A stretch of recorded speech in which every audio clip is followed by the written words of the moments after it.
Hey everyone, it's Kelly. Welcome to all of this in the backyard. So as you know, I am doing this up. So what I thought today's video would be is the vision of where I'm going and what I'm doing. And I thought that I would take you for a walk around and show you where we're at and where we're planning on going. First up is the garden bed area. So this is flat grass that I'm standing on.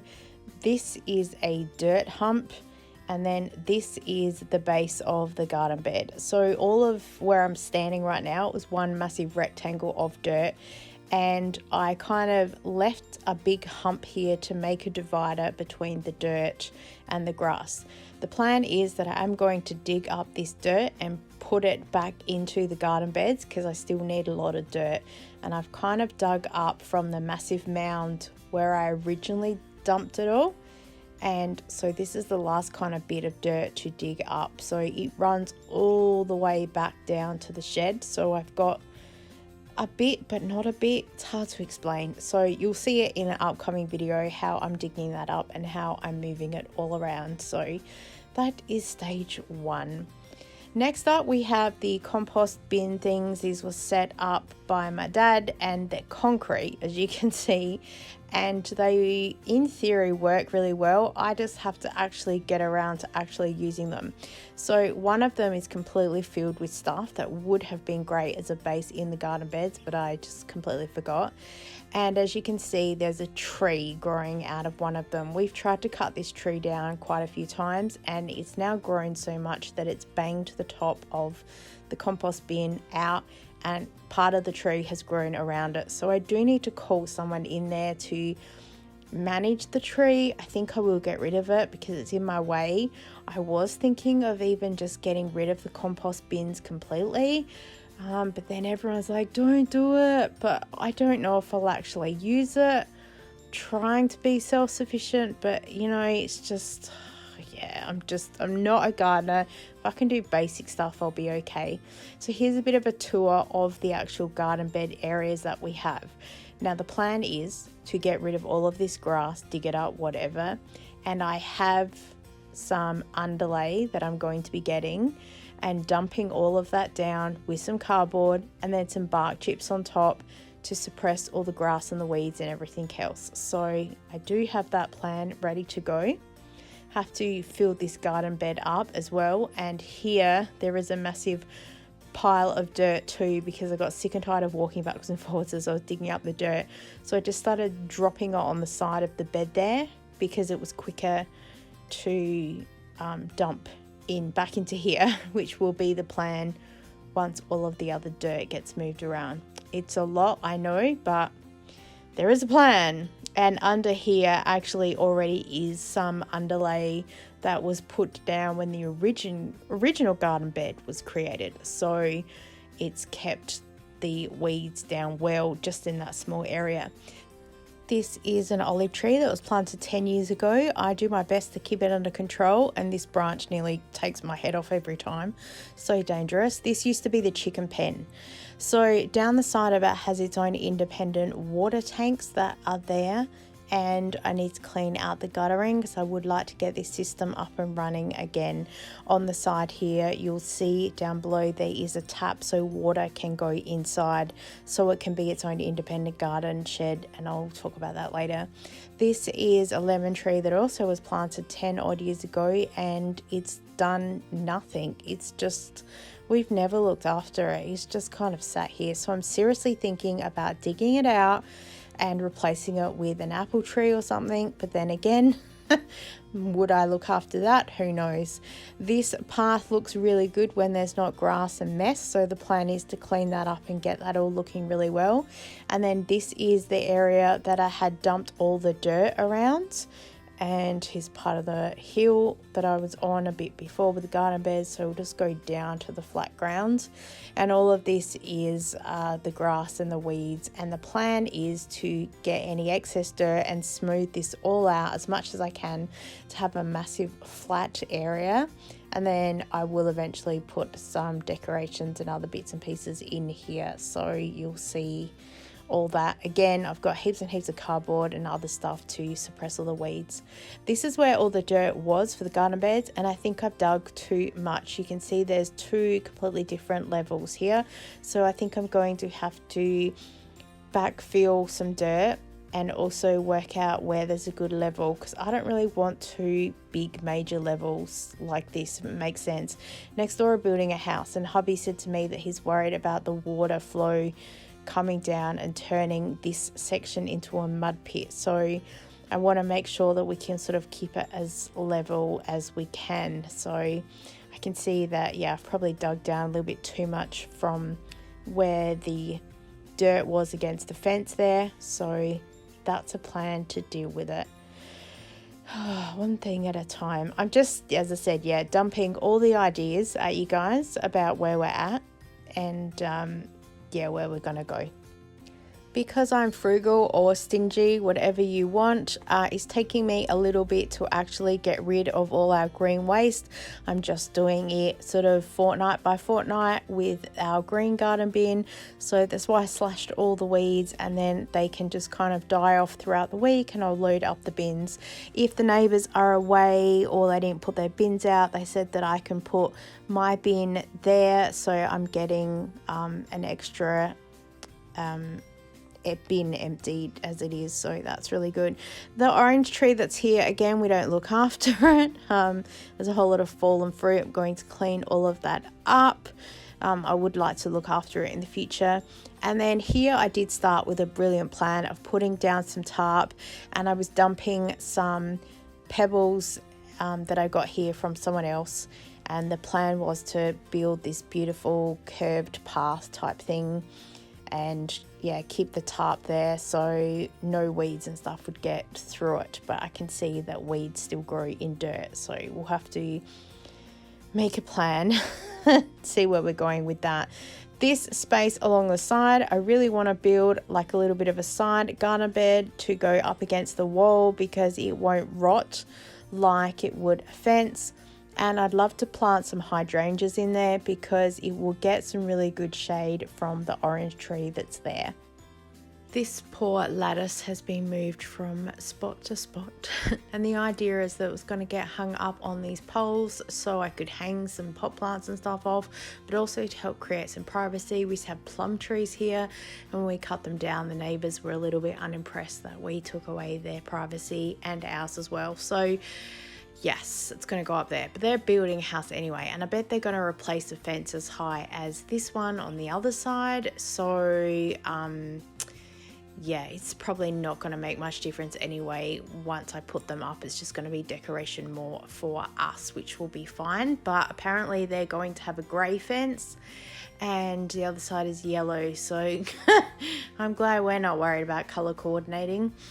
Eventually, when we move out of this house, it will get bulldozed because it is super old. But anyway, this is a massive overgrown area, and I'm pretty sure there's another side tree that's starting to come up to here. And this table, I keep watching it with such interest. It keeps moving over. It's like the Leaning Tower of Pisa. So I keep watching and waiting. I do need to fix it because I really don't want the pot plants that are sitting on top of there to break. I think it's just sinking into the soil, which is exactly what the Leaning Tower of Pisa does. And in these pot plants, of course, I had planted some beautiful stuff and nothing's taken off except the succulents that were there, but I'm able to grow weeds. I'm very good at growing weeds. In here is a complete mishmash of pots and other flowers that were growing very well. I need to find some photos of like before and afters. And then we had probably a super hot summer and I didn't take care of anything and they all died. They were all sitting here on this beautiful display, which looked much better. And I moved them out to get some rain and stuff. That was like 12 months ago and they haven't come back here. So for now sits Harry, the fern, the plant. I got him for my birthday this year. Pretty much he died. I'm trying to revive him. I repotted him, as everyone said, and now he's sitting here in that under the shelter but still outside to get some rain and some fresh air and whatever. So Harry, it's up to you now. I know you're living in hostile conditions, but you know, if you believe you have the power to survive, then it's all on you, mate. I know, I believe you. You can do it. Let's go. This concrete statue is actually an old laundry wash house that the children used to play in there, and now it's just kind of a bit of a dump hall for any stuff. A bunch of bricks that were here. Again, I picked them up for free from somewhere. I was using them as a bit of a garden path to kind of help divide the lawn from the back area. I've pulled them all up so we could have done a straight mow and get everything level and worked out. And then once we do have a path back in place, we'll figure out what to do. At the back here is a whole lot of plants that have some succulents and stuff in there. They're doing really well. There's an aloe vera plant in there too. Again, I'll have to get some before and after pictures because they were so cute when they were tiny, and now they've just overgrown, so I really need to take care of them. These two water tanks my dad purchased, and they sat here. Sadly, all the piping has fallen apart from the guttering, so I need to connect all of that back again because it would be very cost effective to be able to use the rain to its advantage. And here is just a collection of pots that I have found all around the garden. They're just sitting here on the side waiting to be used to their best ability. Here is the side of the house that I dug up. There were some really old trees that were at the front that got pulled down, and I thought if I dug up this area it would be perfect to be able to plant some like rose bushes or something. And then, like everything else, it was a project that I didn't touch. I'm glad to see that things are growing here, so I did well with turning over the soil, but it's another area that I need to get onto. So much. And then another collection of pots and stuff. When the neighbours moved out, they dumped a whole lot of stuff onto their curb, and of course I ran out and rescued everything. So they'll be ready to decorate my garden. I did say to them they're here if they want them, and they said nah, they'll get some new stuff when they come back, so it's all mine now. Here is our dumped area of rubbish for hard rubbish collection, which I'm going to be getting rid of. Sadly, I can't get rid of all the wood and stuff in hard rubbish, but I will get rid of some of the furniture and the other bits and pieces. If I just do it slowly, bit by bit, it will help. So we get 2 free pickups a year from the council, so I will just take my time and go through what I can and then look at other ways to get rid of the wood. We are collecting also cardboard and stuff. I just happen to have left some of that out in the rain, so it's kind of half working its purpose, just sitting there. On the side of the fence here, we did have a whole pile of scrap metal and stuff that we've since half donated, but the other half we need to call back and get them moved out. But I had to move it because it was in our way, and the gardener was just mowing around stuff.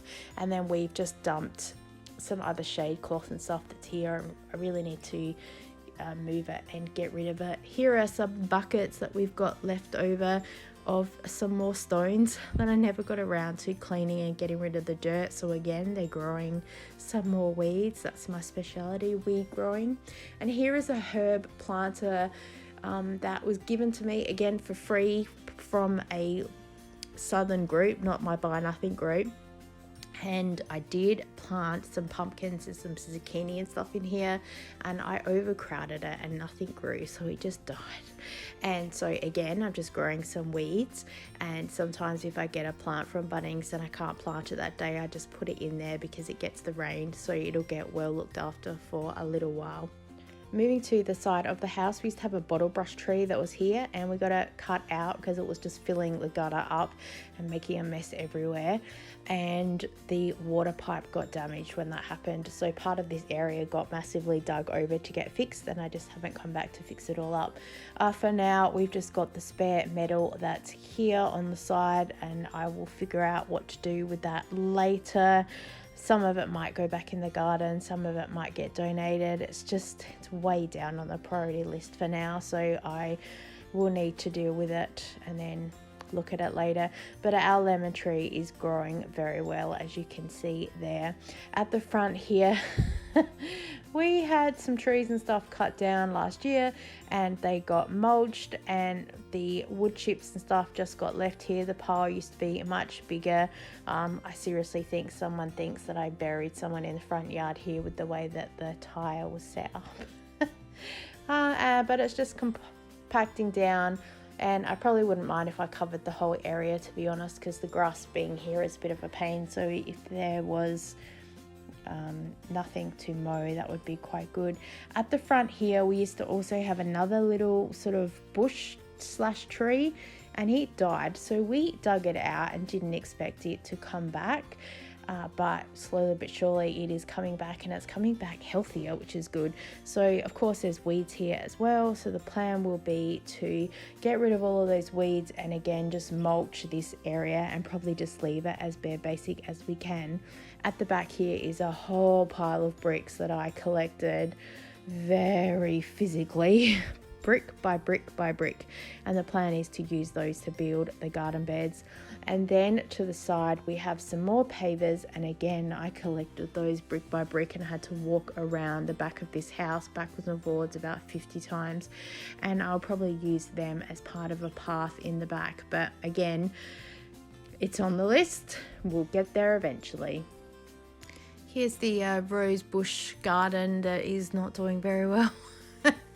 So I started with 5 rose bushes that were doing kind of okay, and then I got given some extra rose bushes, and this is what they look like right now. I planted them and they did not take off very well at all. And then I bought some bagged roses from Bunnings about 12 months ago, and I didn't get around to planting them for a couple of months, so they didn't take off either. They're still in the ground. So the idea will be, I'm pretty sure, to dig all of this up, even though, oh look, there's one rose that is growing here. It's probably its only saving grace, but I haven't seen any other roses this season, so I probably will just dig the whole area up and then turn it over as much as I can and mulch it really, really well, and then see if we can plant some more rose bushes in there. This side area has done so well, I can't believe it. So all of the plants that were in here again were donated to me by some people from Zumba, some people from a gardening group on Facebook that we decluttering their backyard, and just various bits and pieces. Some things took off and some things didn't, and again there's weeds in here. So I think once I get in here and take out all the weeds, and if I mulch the area again, it's going to look absolutely beautiful. Here is the mulch pile that is much smaller than what it was, so obviously it's done well with composting down. I wish that I had gotten around to moving it a lot quicker than what I did, because it would have just, it would have worked out so much better to be able to use everything. But apparently I can always get some more mulch from some people who know people that own tree chopping services, and they're always looking for places to dump mulch so that I have to pay for it. And then this is part of our front yard that we have. Again, it was all mulched and looking really well, and of course it just hasn't been taken care of, so there's weeds that are here. I would love to strip it all back and just start again, but that's more time, energy, and probably money, because I'd need to get paid someone to do it, because I don't think I'd have the mental capacity to do so. But again, it's on the list. Into our backyard again, and I'm just showing you our grass. It's massively overgrown, and I do want to hire someone to mow the lawn, but I need to ask them some questions about their dumping fees and how much it does cost, and because there's no point with them if it's going to cost extra to dump and it will all fit into our green bin. So I'm just looking at a plan with how best to move forward for now. So here is the complete tour of all of the yard and all of the garden and all the things I want to do. Is it a lot of work? Yes, it is. Is it going to be all me? Yep, probably, except for some of the other gardening bits. And if I get someone in, then I'll share that with you too. But for now, that's my plan. I am excited. It'll take time. Sure it will. But you know what? We've waited this long. we're just gonna keep going until it gets done. So stay tuned, subscribe, because I would love to bring you along on the journey with me. Thank you so much for watching. I so appreciate your time. If you have any questions, leave them down below, but I look forward to seeing you next time. Bye.